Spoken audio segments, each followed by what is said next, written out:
এটাই এখনো অবধি ধোঁয়াশা রয়েছে কি যারা ট্রাইব্যুনাল থেকে ক্লিয়ার হবে, যাদের নাম ধরো আজ থেকে তো ট্রাইব্যুনাল কাজ করছে, আজকে কিছু নাম ক্লিয়ার হয়ে গেল বা আগামীকাল কারো নাম ক্লিয়ার হয়ে গেল, তারা কি এই ভোটে অংশ নিতে পারবেন?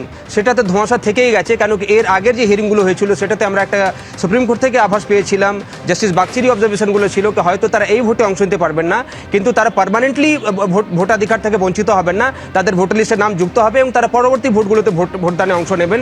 এই ভোটে তারা নাও নিতে পারেন অংশ, যেহেতু ভোটার লিস্ট ফ্রিজ হয়ে যায় ইলেকশন কমিশনের যে রুল রয়েছে সেই অনুযায়ী লাস্ট ডেট অফ নমিনেশনে। কিন্তু আজকে একটা অবজারভেশন ছিল, জাস্টিস বাগচিরি অবজারভেশন ছিল কি 142 ধারা যেটা রয়েছে সংবিধানের, সেই পাওয়ার দেয় সুপ্রিম কোর্টকে কি তারা এই নির্দেশ দিতে পারেন ইলেকশন কমিশনকে কি নতুন ভোটারদেরকে আপনারা সুযোগ দিন। তখন আজকে ইলেকশন কমিশন বলে কি সেক্ষেত্রে যদি সুপ্রিম কোর্ট নির্দেশ দেয় তারা সেটা মানবেন, কিন্তু সুপ্রিম কোর্ট আজকে লিখিত অর্ডারে এরম কোনো নির্দেশ দেয়নি। এখন দেখতে হবে শুভ্রজিৎকে যখন অর্ডার আপলোড হচ্ছে সেটাতে বোঝা যাবে কি অর্ডারের মধ্যে কি রয়েছে। তবে 27 লাখের তুমি কথা বললে, 27 লাখের নাম বাদ গিয়েছিল অ্যাডজুডিকেশনে, কিন্তু অ্যাপ্লিকেশন জমা পড়েছে 34,35,174 11 তারিখ অব্দি, অর্থাৎ আজকে 13 তারিখ, হয়তো এই সংখ্যা আরও বেড়ে 40 লাখ অব্দি হয়ে গেছে। সেক্ষেত্রে এত কেসেসগুলোকে ট্রাইব্যুনাল কত দ্রুত শুনবে সেটাও একটা প্রশ্ন রয়েছে।